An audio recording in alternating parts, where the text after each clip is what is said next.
आम चुरा कर खाने वाली सास बहू।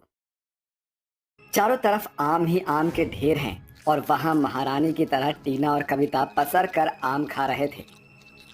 अरे वाह बहू, ये आम नहीं जन्नत है जन्नत।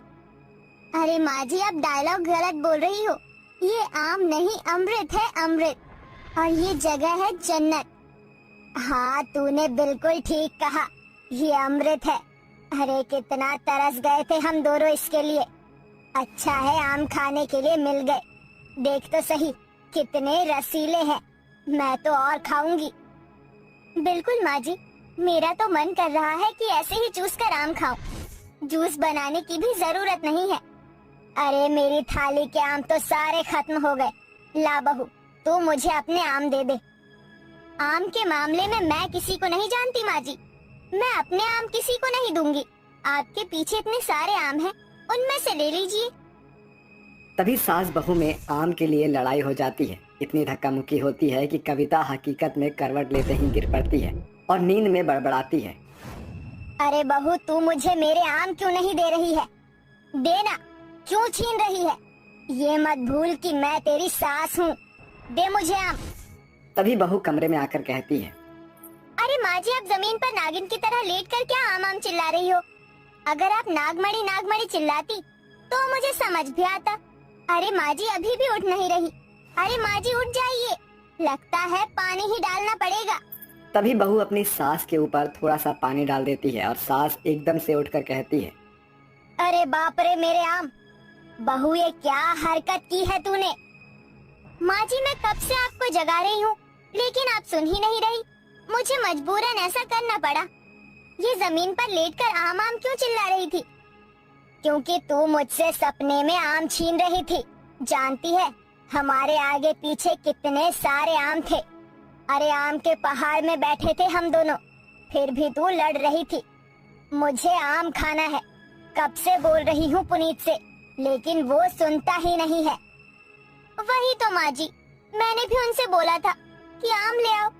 आम का सीजन आ गया है, दूसरों को देखकर हमारा भी मन करता है। फिर दोपहर को आम बेचने वाला चिल्लाता है, आम देखकर ही आम खाने का मन करता है। क्या करें, गरीबी भी तो है।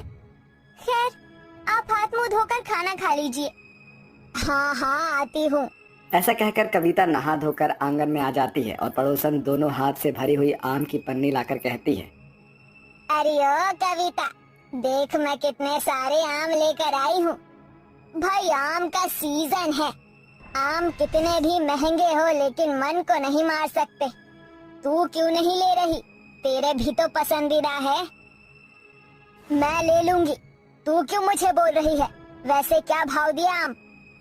भाई, मेरे तो आम देखकर मुंह में पानी आ रहा है। 200 रुपए किलो लाई हूँ आम, और तू तो इतनी मक्कार है कि इतने महंगे आम ले ही नहीं सकती। चल चल, कम बोल। मैं जब आम लेकर आऊंगी तो तुझे चिढ़ा कर ही खाऊंगी। बड़ा आई मुझे बोलने वाली। ऐसा कहकर कविता अंदर चली जाती है और अपने बहू बेटों के साथ खाना खाती है। जितना मन सास का आम खाने का था उतना ही मन बहू का भी था।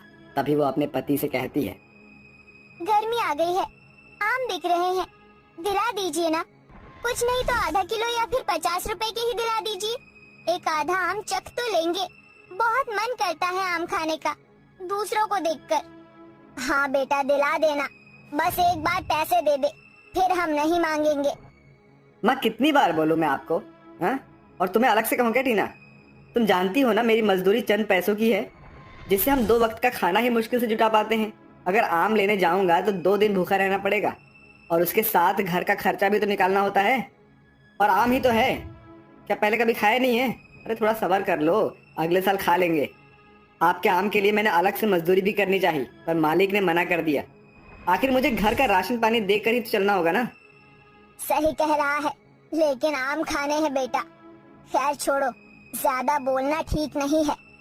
तभी खाना खाकर पुनीत काम पर चला जाता है। कुछ देर बाद सास बहू बचे कुचे पैसों से सब्जी लेने बाजार जाते हैं तो ठेले से गुजरते हुए उन्हें आम की लुभावनी खुशबू आती है, जिसे सूंघकर दोनों कहती हैं, आहा माँ जी, आम की खुशबू कितनी अच्छी है, एकदम भीनी भीनी।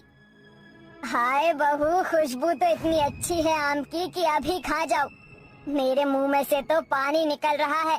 पता नहीं कब जाकर आम खा पाएंगे या आम को देखकर ही रह जाएंगे। अरे ये तुम दोनों यहाँ क्या कर रही हो? हटो मेरे ठेले के सामने से, ग्राहकों को आने दो। चलो भागो, ऐसे तो है नहीं आए बड़ा खुशबू सूंघने। सब्जी लेकर जब दोनों वापस घर की ओर आते हैं तो किसी के बाग में उन्हें आम से लदा हुआ पेड़ दिखाई देता है। माँ जी देखिए ना, कितना बड़ा आम का पेड़ है। चलिए कोई रास्ता नहीं बचा, आम चुरा ही लेते हैं। चल बहू, आम खाने के लिए अगर चुराना भी पड़े तो मुझे मंजूर है। अब तभी दोनों सास बहू चोरी चुपके उस आम के पेड़ के पास पहुंच जाते हैं और ढेर सारे आम तोड़कर खाने लगते हैं और कहते हैं, वाह वाह वाह, आखिरकार आम खाने को मिल ही गए। हाँ माँ जी, आम सूंघने से ज्यादा तो खाने में मजा आ रहा है। जल्दी खा लीजिए, कहीं यहाँ का मालिक ना आ जाए। तभी दोनों सास बहू आम खाकर निकल जाती हैं और आम खाने के लिए 2-4 बार उसी आम के पेड़ के पास चोरी चुपके जाती हैं और आम खाकर गुठली वहीं पर छोड़ देती है। पेड़ का मालिक ये सब देखकर कहता है, मैं देख रहा हूँ 2-4 दिन से कि कोई मेरे आम के बाग में चोरी छुपकर आम खाता है और ढेर सारी आम की गुठलियाँ छोड़कर जाता है, लेकिन इस बार मैं उसको पकड़ कर ही रहूंगा। मुझे बिल्कुल बर्दाश्त नहीं है कोई मेरे आमों की चोरी करे। अगले दिन नरेंद्र आम के पेड़ के पास ऐसा जाला लगाता है कि जब दोनों सास बहू आम की चोरी करने के लिए वहां आती है तो आम तोड़ते ही उस जाल में कैद हो जाती है। फिर नरेंद्र आकर कहता है, अच्छा तो वो तुम दोनों हो हाँ, जो मेरे आम को चुरा चुरा कर खा रही हो? रुक जाओ, तुम दोनों को मैं अभी पुलिस के हवाले करता हूँ। क्या करे माँ जी, अब तो हम फंस गए। और खा लीजिए चुरा कर आम। हाँ तो क्या हो गया, मैं क्या अकेले खा रही थी? तू भी तो थी और तूने ही मुझे आइडिया दिया था कि आम चुरा कर खाते हैं। ये सब तेरी वजह से हुआ है। अच्छा, हम फंस गए तो अब सारा ब्लेम आपने मुझ पर ही डाल दिया? नहीं, आपकी वजह से हुआ है। तभी पुलिस आकर दोनों को हथकड़ी लगाती है और कहती है, शर्म नहीं आती औरत होकर चोरी करते हो हाँ, और वो भी आम की?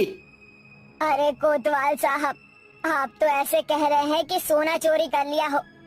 अरे हम तो आम खाना चाहते थे, इतने गरीब है कि आम के लिए पैसे नहीं थे, इसलिए हमने चुरा लिया। हमें माफ कर दीजिए। हाँ दरोगा जी, हमें माफ कर दीजिए, हम बहुत गरीब है। मैंने अपने पति से भी कहा था, लेकिन उन पर पैसे नहीं थे, अपना मन मान नहीं सके, इसलिए चोरी की। तभी वहां से गुजरता हुआ पुनीत उन्हें देखकर कहता है, तुम्हारी माँ और बीवी ने आम की चोरी की है ना, इसलिए हथकड़ी लगाई हमने। क्या माँ टीना, आपको ये करने की क्या जरूरत थी? आपके लिए तो मैंने इतनी मेहनत करके ये 1 किलो आम खरीद कर लाया हूँ और आपने चोरी कर ली। मुझे नहीं पता था कि आप लोग ऐसा भी कर जाओगे। बेटा हमसे गलती हो गई, हमें माफ कर दे। अरे भाई साहब हमें छोड़ दीजिए, आम ही तो चोरी किए थे, हम आपको पैसे दे देते हैं, अब से दोबारा ये सब नहीं करेंगे।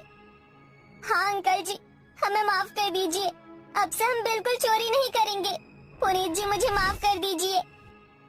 इंस्पेक्टर साहब चलिए छोड़ दीजिए इन्हें, आखिर गरीबी में ही इंसान ऐसे कदम उठाता है। चलो ठीक है, दोबारा से आप लोग ऐसा मत करना, ठीक है? ठीक है। तभी पुलिस उन्हें छोड़कर चली जाती है। फिर पुनीत अपनी माँ और टीना के लाए हुए आम को नरेंद्र को सौंपता है तो नरेंद्र उन्हें वापस कर देता है। इस पर सिर्फ आपका ही हक है क्योंकि आपने मेहनत की है। शुक्रिया आपका। तभी तीनों माफी मांगकर घर आ जाते हैं और ठंडे रसीले आम का मजा लेते हैं। फिर तीनों मेहनत करके काम करते हैं, जिसके बाद कुछ सालों में ही उनकी गरीबी दूर हो जाती है और वो खुशी खुशी रहने लगते हैं। अरे गर्मी हो रही है, चलो सोफिया अब घर चलते हैं। सुधीर गांव में रहता था, लेकिन उसकी पत्नी अंग्रेजन थी जिसका नाम सोफिया था। हाँ चलिए, माँ जी घर पर हमारा इंतजार कर रही होंगी।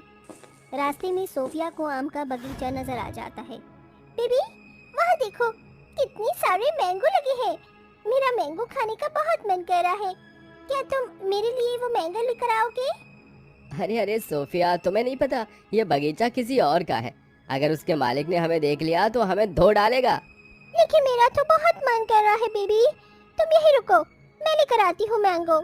सोफिया बगीचे में घुस जाती है और वहाँ से पेड़ों के ऊपर पत्थर मार कर कुछ आम तोड़ लेती है। देखा बेबी, मैंने कितने सारे मैंगो तोड़े हैं। चलो अब घर चलते हैं। घर पहुंचकर सोफिया अपने सास ससुर को आम देती है। माँ जी ये लीजिए आम खाइए। लेकिन बहू, तुम ये आम कहाँ से लेकर आई हो? रास्ते में एक बगीचा नजर आया था, बस उसी पर से तोड़ लिए। अरे बहुरिया, ऐसा नहीं करना। दोबारा किसी बगीचे वाले ने अगर पकड़ लिया तो पता नहीं कैसी कैसी बातें सुनाएगा। डोंट वरी बाबूजी, मैं कोई भी काम बहुत ही सफाई से करती हूँ। लीजिए, आप भी आम खाइए। वो लोग बहुत ज्यादा गरीब थे। सुधीर जंगल से लकड़ियाँ तोड़कर बाजार में बेचकर ही घर का गुजारा किया करता था, जिसके चलते वो 2 वक्त की रोटी खाया करते थे। लेकिन कुछ दिनों बाद अचानक से बारिश शुरू हो जाती है और जंगल की सभी लकड़ियाँ गीली हो जाती हैं। आज तो बारिश हो रही है, आज हम जंगल नहीं जा पाएंगे। और मैं आम नहीं खा पाऊंगी। काश हमारे पास इतने पैसे होते कि हम आम खरीद सकते। मैंने तुमसे शादी तो कर ली सोफिया, लेकिन तुम्हारे सपने और तुम्हारी जरूरत मैं पूरी नहीं कर पा रहा हूँ। आप परेशान मत होइए। अगर हम पैसों से आम खरीद नहीं सकते तो क्या हुआ, अपने आंगन में आम का पेड़ तो उगा सकते हैं। सोफिया बारिश में भीगते हुए आम की गुठलियों को लेकर अपने बगीचे में उगाने लगती है, जिसके बाद वो अपने दोनों हाथ जोड़कर भगवान से कहती है, ओ गॉड, आप सबकी सुनते हो, इस बार मेरी भी सुन लेना। मेरा आम खाने का बहुत मन करता है, लेकिन मेरे पति बहुत गरीब हैं, मुझे आम खरीद कर दे नहीं सकते। इसीलिए जितनी जल्दी हो सके मेरे इस प्यारे से आम के पेड़ को बड़ा कर देना। ये कहकर वो वापस अपने घर के अंदर आ जाती है। उसे भगवान से प्रार्थना मांगते हुए एक जादुई परी सुन लेती है और आसमान में उड़ते हुए वो अपने आप से कहती है, इस बेचारी औरत को भगवान पर कितना विश्वास है, पता नहीं भगवान इसकी कब सुनेंगे, लेकिन क्यों ना मैं ही इसकी मदद कर दूं। परी अपनी जादू की छड़ी को घुमाती है और जिस जगह पर सोफिया ने आम की गुठलियों को जमीन में उगाया था, उसी जगह पर जादुई परी एक बहुत बड़ा आम का पेड़ उगा देती है, जिस पर बहुत रसीले रसीले आम लगे होते हैं। बारिश खत्म होने के बाद जब सोफिया और सुधीर घर से बाहर निकलते हैं तो उन्हें उनके आंगन में एक बहुत बड़ा आम का वृक्ष नजर आता है। कहीं मैं कोई चमत्कार तो नहीं देख रही हूँ? हाँ हाँ, तुमने सही कहा, ये चमत्कार ही हो सकता है। सोफिया से बिल्कुल भी रुका नहीं जाता और वो पेड़ के ऊपर से एक आम तोड़ लेती है। जैसे ही वो आम तोड़ती है, उसी जगह पर एक और आम आ जाता है। हे भगवान, देखो जरा, तुमने जहाँ से आम तोड़ा था वहाँ पर एक और आम आ गया।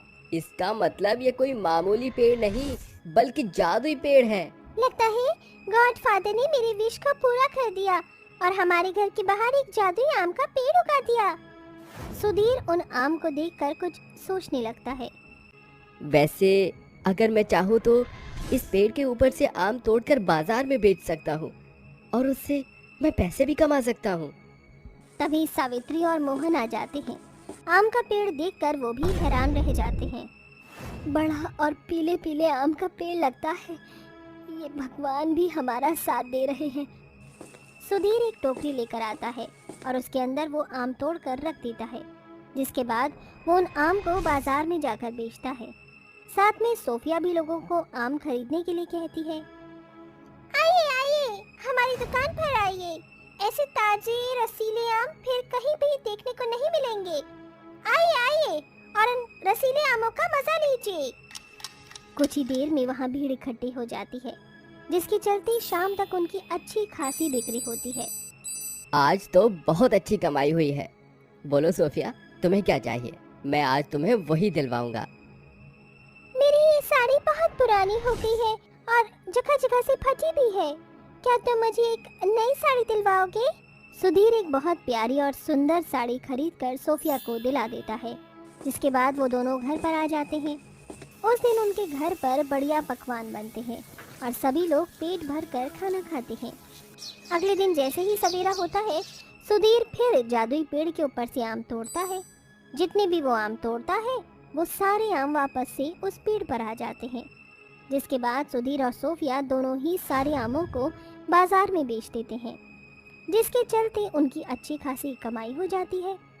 आज भी हमारी दोगुनी कमाई हो गई है। आज हम घर की ज़रूरतों का सामान लेकर घर चलेंगे। दोनों बाजार से अपने घर की ज़रूरत का सामान खरीद लेते हैं और उसके बाद घर आ जाते हैं। ऐसे ही धीरे धीरे कुछ महीने बीत जाते हैं। जिसके चलते वो अपने टूटे फूटे मकान को भी एक बड़ा और प्यारा बनवा देते हैं। उनकी सभी परेशानियां खत्म हो जाती हैं। वहीं इतनी जल्दी उन्हें तरक्की करते हुए देख सावित्री की सहेलियों को जलन होती है। मुझे तो विश्वास ही नहीं होता, इन गरीबों के पास कल तक तो कुछ भी नहीं था, लेकिन 2-3 महीनों में जरा देखो तो सही, इनके पास अब सब कुछ है। आखिर इनके पास इतना पैसा आ कहां से रहा है? सावित्री तो हमें सच बताने से रही, क्यों ना हम इस बात का पता खुद ही लगा लें। सुरेखा और केसरी अपने घर के काम खत्म करने के बाद रात के समय सोफिया के घर पर नजर रखने लगती हैं। पूरी रात भर उन्हें कुछ नजर नहीं आता, लेकिन सुबह होते ही जब सुधीर एक टोकरी लाकर जादुई आम के पेड़ से आम तोड़ता है और उस पर अपने आप आम उगने लगते हैं, तो ये सब देखकर सुरेखा और केसरी हैरान रह जाती हैं। इसका मतलब यही है वो राज जिसके कारण ये लोग इतने अमीर हुए हैं। बहन, मैं तो कहती हूँ रात की सवेरे जब हम सब लोग अपने घरों में सो जाते हैं, उस समय हम ये जादुई आम का पेड़ काट कर अपने घर पर लगा लेंगे। तुमने बिल्कुल सही कहा, आज रात हम बिल्कुल यही करेंगे। सुबह के वक्त वो अपने घर पर चले जाते हैं, जिसके बाद वो दोनों रात होने का इंतजार करने लगते हैं।